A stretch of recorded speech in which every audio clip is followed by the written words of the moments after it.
Merry Christmas po sa inyong lahat. Naway ang pagpapala po ng Diyos ay sumaating pong lahat. Andito po na naman si Nanay at magluluto na naman po ako ng aming pangalawang dessert. Ayan. Ito po, meron po ako dito. Ayan. Kita ninyo ang aking main ingredients. Ayan. Siguro nahuhulaan nyo kung ano ang aking i-prepare po. Meron akong gata dito. Itong klase ng mahang ito ay kakaiba. Hindi siya yung karaniwan na maha na nakasanayan natin. Ito ay nilalagyan ko ng Nestle cream. May gatas. Gumagamit po ako ng, ng cream corn style na mais. Yun po ay cream corn, ibig sabihin ito po ay durog.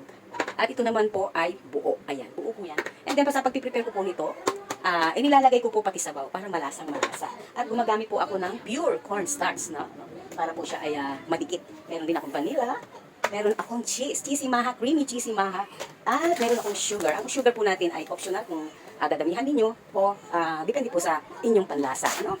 At meron din akong dalawang kinayod na nyog. Ano na po siya, gata. So, let's start. No? Huwag kayong bibitaw. Pwede nyong gayahin-gayahin ito. Hindi kayo mapapahiya sa inyong mga bisita. So, ang gagawin po natin ngayon, atin pong ilalagay muna ang ating gata dito. No? Pinagsama kong unang gata at pangalawang gata. Pagsamahin na po natin. No?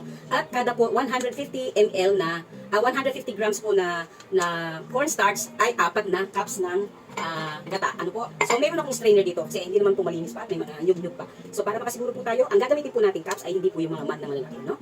So, atakalan na po natin. Yan. So, 4. 1.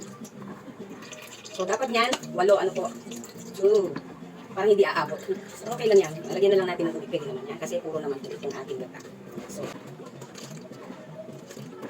lagyan ko siya.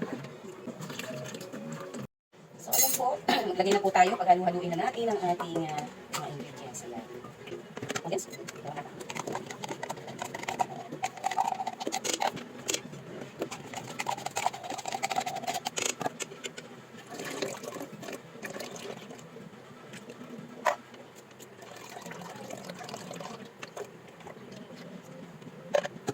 Bukan na rin. Cornstarch. Then, sugar. Then, ulit natin. Ayan po, nailagay ko na po lahat ang ating condensed milk, ang ating evap, ang ating sugar, at saka po yung ating Nestle cream. So, ang gagawin po natin ay hahaluin po natin ng maayos. Lagyan po natin ng konting vanilla para meron siyang vanilla essence. Ayan, konting-konti lang po. Ano? Ayan po, nakasalang na po ang ating texture. So, haluin lang po natin consistently para hindi po siya ayan. So, ayan po, medyo sticky na po yung ating mixture. So, pwede na po natin ilagay ang ating whole corn na mais. Ayan. And then, haluin lang po natin. So, ayan po, nilagay ko na po ang ating cream corn. Ayan. Haluin lang po natin. Ayan. Ang cream corn po ang magbibigay po ng masarap na lasa at lasang-lasang mais po ang ating maha. Ayan. Medyo sticky na po yung ating mixture. Ayan, medyo malapot na po siya. Pwede na po nating lagyan ng shredded cheese. Dalawa po yung aking cheese dito.